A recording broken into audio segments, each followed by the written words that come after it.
Hey everybody, how's everybody doing today? Welcome to my Sunday live stream where we talk about photography, and I'm always happy to answer any questions you might have about our cameras, Olympus cameras, or photography in general. And also, it's always good to see everybody. I gosh, I haven't streamed in a while. I'm sorry about that. I've just been kind of busy uh, out taking photos and stuff, and um, but let me check in who's here and just try and get warmed up a little bit. I'm still a little bit cold in my house, even though it's like 70 degrees outside. But let's see, John Allen, good to see you. Dave Nelson, always good to see you. Oh, hey Dave, how are you? Sorry, couldn't make it to the event yesterday. I was just tired because I've been going all over the place, trying to take advantage of the good weather we've been having. And by the time yesterday rolled around, I was just too tired to go. But um, anyhow, let's see. Plato's here. Marco, hey Marco, how are you? And Ron, good to see you from the Great Smoky Mountains. Oh my God, you're so lucky.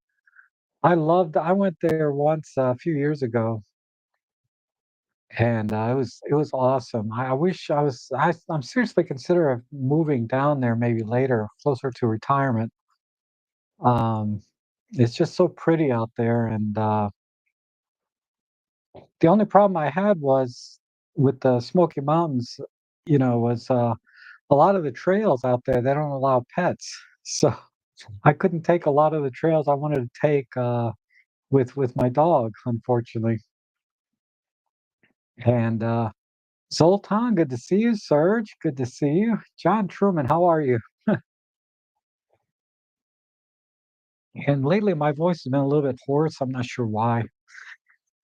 So um, just catching a cold or something maybe. But anyhow, um, tell you what I've been up to. I guess the main couple things I've been doing is I've been working on my portrait photography, and a lot of you've seen the pictures I've made. Just kind of having fun with making like recreations of the Matrix type movies, and what else? Also, I've been doing a lot of birding lately with my OM1 and 300 millimeter f4 because I recently picked up the 1.4x teleconverter, and I was kind of a little against it at first. I mean, for a long time, I didn't buy it. For I don't know. I guess it's been about a year or so since I bought this lens, and I've been resisting buying it because I was never convinced it really made that much difference. Like, to use the teleconverter, or you just use it without and just crop in yourself later, right? And this is kind of what I found. Anybody thinking about the 1.4x? I can't speak for the 2x. Um, but if you can fill the frame with the subject, um, at least half, right?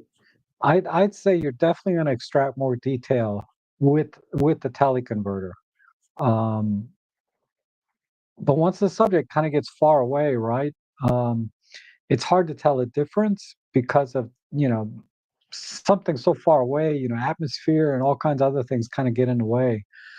Uh, so I haven't really noticed much difference with distances that are pretty far, where the subject, the bird in this case, would be 25% of the frame or less, which is very often. I don't see much difference, but I did notice when I am filling the frame more with the subject, um, that extra resolution or that magnification you get, you can actually pull in a little bit more detail with the teleconverter. So that's kind of my experience so far with the teleconverter. I've had it for a couple of weeks now, and I pretty much just leave it on there all the time now. I don't bother taking it off because it's not hurting anything on things that are far away, because they're just you just have to crop in so much anyway, it doesn't matter. But when I can get the subject a little closer and fill the frame, definitely I'm seeing just that tiny bit more detail. So, you know, that's my assessment there. I got a really good deal on it. There was I guess somebody from Japan was shipping them out through Amazon, but I paid like $175 for it. So that was the other reason I got it. I mean, cost is usually the main reason I buy things. If it's just at full price, it's pretty rare. If I'm on the fence about it, I won't get it unless there's a super good deal. And I have come across some really good deals lately. So the teleconverter was one brand new in the box, $175. I think they're normally like 250, 300 otherwise, right? And also I guess it was, gosh, I can't believe it's been a month. I've had that Fujifilm X-H2. I haven't really taken it out much to shoot, um, but I'm gonna try. But I have filled out pretty much all the lenses I'm gonna get for it, and I got pretty good deals across the board on those as well. It didn't cost me much at all. Oh, there's stuttering in the audio. I'm sorry. Um, I don't know. I don't know what I can do about it from here at this point. Um, because everything looks normal on my end. Other than the audio levels are a little bit lower than I'd like. Let me see if there's a button here I can. No, I don't see anything I can do here. But hopefully, hopefully things will be okay. Looks like a lot of you it's okay, and hopefully the syncing problem is less today. I tried to adjust the syncing before I got online to make sure it was right. Um, and then Dave says, "Do you have preference for the 300 or the 150 to 400 for birding?" Uh, Mainly, I prefer the 300 because it's less than half the price. And when I posted an image of me holding a 150 to 400, and a lot of people not a lot, a few people chimed in that have the 150 to 400 and have or had the 300 f4, and they felt like that the image quality really isn't any better with the 150 to 400. The only thing you're gaining is the ability to zoom. So I took a little comfort in that. But that said, if I could get the 150 to 400, money no object, I would get it, no question, hands down. But yeah, that's the only reason I prefer the 300 because it's about half the price, and it's still not cheap, right? It's like still $3,000. But I got a good deal on that too, kind of. I traded a bunch of stuff in, and I only paid like 800 bucks for the lens after all my trade-in stuff I didn't really use, which is how I got a lot of my stuff for the Fujifilm. I only paid like 300 something for the Fujifilm X-H2 after I traded in my XT30 and other stuff. And um, I got the Viltrox. Where is it? I'll show you a couple of things I got from my Fuji. Uh, the Viltrox 23 1.4. By all accounts, this is a fantastic lens. And the few shots I've taken with it, yeah, they're tack sharp. This lens, and I got this for 200 bucks used. And then I got this 40 to 150 or 55 to 200. This is equivalent to like the 40 to 150 kit lens from Olympus. Um, I got this for 450 bucks, and this almost brand new in the box. I mean, it was mint. Um, but this is a really good lens, actually. It's very well made, and it's pretty sharp. It's not as sharp as the primes, obviously, And everything I've seen online, people are saying this is not as sharp as the 70 to 300. But in the few shots I've taken with this, and I don't really have a basis for comparison other than my primes. This is really good. I got no complaints, and with little post processing, it's pretty much as good as any lens I would get it, even if I spent double or triple the price, in my opinion. What I like about this is pretty fast. It's an f3.5 to f4.8 at the long end. So I'm like a half a stop, maybe a full stop, give or take here and there, over the standard type lenses that come this way. So good job, Fuji, on making this lens. And then I got this one here. I got a full bottom plate for the Fuji, because you know me, I don't like to have just a bare bottom plate. I just prefer a full plate on the bottom to protect the camera more, and particularly protect the tripod mount, because the OM5 is kind of known for that breaking, I guess. But any camera, I've seen it on all cameras, different full frame cameras and stuff where people have broken their tripod mount. So I try to avoid that and keep as little stress and make the camera anyway. So I got that, and then this is the this is the one pinnacle lens. This is the only lens I'm going to get that's going to be any good for this camera. Is the 33 1.4, the new version. This is supposed to be their best lens, I think, or as good as any of their other lenses. And this will give me the 50 millimeter equivalent, which is kind of my preferred focal length now. And yeah, the images are really nice out of this. Definitely better than the 35 f2 that I had. This is the 33 1.4. And I'm shooting at f4, f5, 6 all the time anyway. So the f1.4 didn't attract me so much as I wanted one pinnacle lens, right? I wanted one lens that was perfect for this camera, and this is what I decided on. This lens I only ended up paying $100 for, because I traded in my 35 f2. I traded in a couple of my Panasonic lenses on the L mount because I got rid of my S5 to get this. Because the S5, I traded my S5 in to get this, which brought this price down. Um, and then I think, oh, and then I kept the 18 to 55 lens that I had from my XT30. So I have four lenses for it, and I think I'm done. The only other lenses I'm thinking about are maybe the 10 to 18 that Sigma's coming out with. Um, I'm kind of on the fence about that because it's brand new. It's $600, which is not bad. It's 10 to 18 f2.8. But I can't think of too many things I would use it for if I'm using the Fujifilm. Uh,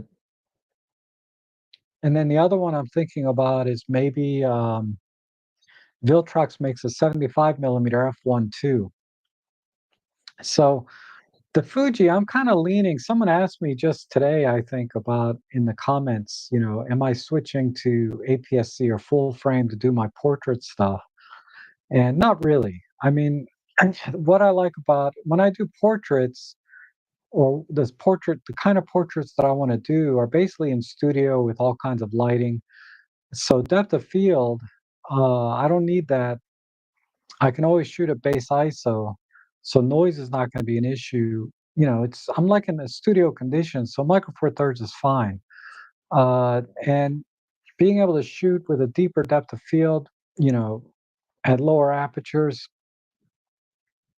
um, because I can put the lenses at f5.6 on my Micro Four Thirds and not kill too much of the light and get tack sharp images. And if you guys have seen some of those, I've been posting some. They're okay. I kind of like the Matrix ones. I thought they were kind of cool, but uh, that but I'm thinking if I'm going to do more natural light, daylight, outdoor type stuff, where it might be more full length type body, you know, head to toe type shots or group shots, I might use the Fuji in those situations, so I can get a little more separation. So if I got the 33 1.4 would certainly do that for me. I could just stand back about 10 or 15 feet, get a full length body shot at f1.4, and I would have some decent separation. Um, or if I get the 75 1.2 outdoors, I could get a little, but it's not that important. I don't see myself doing that much. But we'll see. We'll see. I don't have any leads or any contacts to start generating business that way because I want to develop my skill set first with the lighting, indoor portrait type stuff. And but event photography, I've used my OM1 with the 12 to 42.8 and a flash, and it's been perfectly fine. So I think even for indoor events, where I have to use flash, the OM1 is perfectly fine because again, I could be at f4 on my OM1, which will give me plenty of depth of field, so everybody will be in focus. And when you're shooting sort of in the evenings and indoors, you don't need shallow depth of field because the background falls off anyway into darkness. Um, at least for the events that I've done, you know, so I just don't have any need to go to a different system. Just, 'cause look at Robin Wong, he does all indoor events, right? A lot of them. And he's shooting, micro four thirds and getting great results. And I can say I'm getting the same. The Fuji was more of an upgrade from my XT30 because the XT30 sat on the shelf for 3 years, never got used. And the XH2 came out, and it's finally actually a Fuji that I kind of like uh, in terms of the features and all of that stuff. So we'll see. I'm going to try and take it out now that I have the lenses kind of flushed out that I think I'm going to use. Like I'll probably go out with the 55 to 200 and the 33 prime for doing like street photography, or maybe the 27. So I could go out with the Fuji and three lenses and get everything I need for any kind of street photography. And then I'm going to try that chrome simulation, which people say is good for street. We'll see. I don't know. I don't have a feel for it yet. Um, but I can tell you that uh, the colors, I prefer the colors I'm getting out of my Olympus camera in general. Uh, but I've been only really been doing wildlife type stuff, right? The few images and portraits I've done with the Fuji, um, the colors, the skin tones are kind of pinkish to me. They look a little pinkish. Sometimes they look fine, then other times they look a little pinkish. So I'm like, that doesn't look right. So I had to go in and adjust the colors a little bit to make it look a little more natural, because it didn't look natural to me. But like I said, the camera's still new to me. It's one of those things where you have to kind of use the camera for a little while and understand its nuances and how to control it and how to take pictures with it before you can start getting results that you're going to enjoy. A lot of people, they take it right out of the box and they love everything as is, but you know, once you've been shooting for a while, you kind of got a style or a feel for how you like to how what you like in your own images. And it takes a little while when you use a different camera system to get it to work the way that you want it to give you the kind of images that you want it to deliver. Oh, that reminds me, I forgot one more lens. I got the 56 millimeter f1.4 from Sigma. That was the very first lens I actually bought for it, because I already had a couple lenses for it before that from the XT30, and that's a really good lens. So when I looked at that, I was like, since I have that lens, I don't really need the 75 1.2. That would just be a little bit too tight, but we'll see. For now, I'm good. I'm pretty content with the lenses I got, and I got excellent deals on all of them. So, out of pocket, it didn't cost me that much when I got the stuff. I took a big hit on trading stuff in. I mean, I only got like a quarter of the price that I paid for a lot of the stuff, but um, if I waited any longer, those things are just going to depreciate even more. So I decided to trade everything in now and get in the Fuji the X-H2 I bought used also. I got that for 15 something. So I got a good deal on that as well. Uh, so I'm all in for not that much money altogether. Less than 2 grand for the Fuji and like 4 lenses or 5 lenses. And oh, I got another lens. This one actually for my Sony. I couldn't pass this up. This is my old Sony NEX. This was my very first interchangeable lens camera that I bought when I started photography. Just I started in what 2013. So I got the 35 millimeter f2. Um, oh, I'm sorry, it's a 35 millimeter f2.8 from Tamron. And again, by all accounts, this is a very very sharp lens. $75, brand new in the box. $75. I was like, man, I I I don't know. I couldn't pass it up, so I just bought it. Even though this camera is, 10 years old, uh, and all I have for this camera is the kit lens that came with it, the 16 to 50. Um, and I was gonna be content with that forever until somebody, they had a deal on this for $75. So I was like, all right, so I got a prime. So so I've been kind of killing it in terms of getting deals on all this stuff. Um, and that's and that took a lot of my time early in the month, last month. Uh, shopping, watching all the reviews online of all the different things and deciding. Um, but I think it's a good exercise in like if you could start over again, what lenses would you get? Because lenses are really, I'm finding, are kind of what I look at now before I look at the camera system, the body. I want to see what lenses I would use with that particular camera system. And when I started looking for lenses, I landed on, you know, this 23, 33, a standard zoom, 55 to 200, and uh, the 56, so a portrait lens. And and that's really all I need. And when I think about what I use for my Olympus system, it's pretty much the same thing. I have the 17, the 25, the 40 to 150 kit lens, and yeah, 17, 25, 45, and 40 to 150 kit lens. Those are the 4 lenses I use 99% of the time. It's very rare that I use the wide angle and fisheye type stuff, and it's very rare that I use uh, the 300 millimeter f4, with the exception of when I go birding. But I'm not going to take that thing out for anything else other than birding. So it's kind of a niche lens. But for everything else, those are the 4 lenses.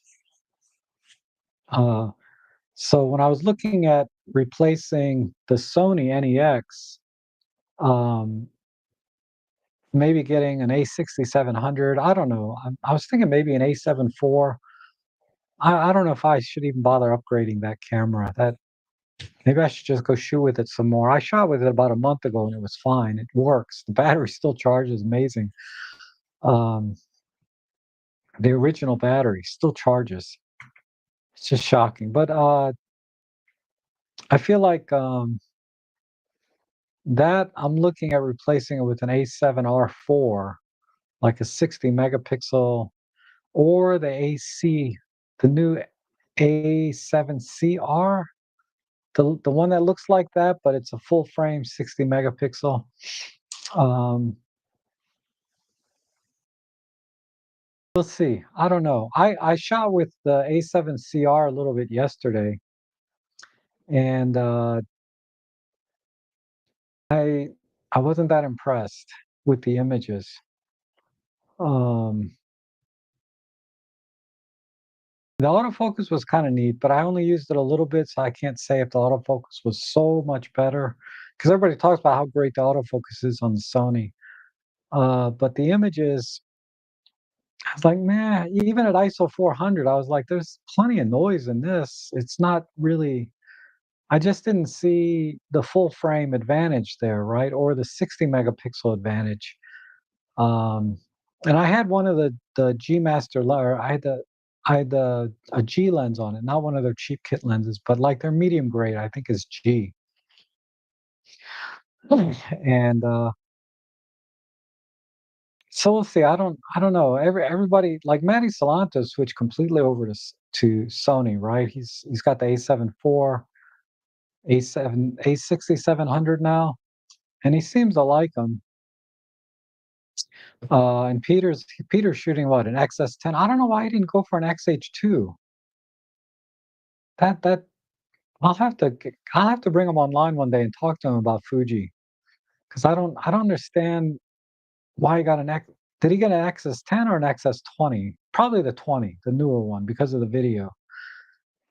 I just don't understand why he didn't go for an XH2 when it was available. Um, because he talked about why he bought the XS20 because he wanted better video, but he didn't talk about like why did he get the XS20 say versus the XH2. You know, the XS20, lacks the dual card slot, which he needs. It doesn't have the weather sealing, I don't think, like an XH2. If it does, it's not going to be as good. And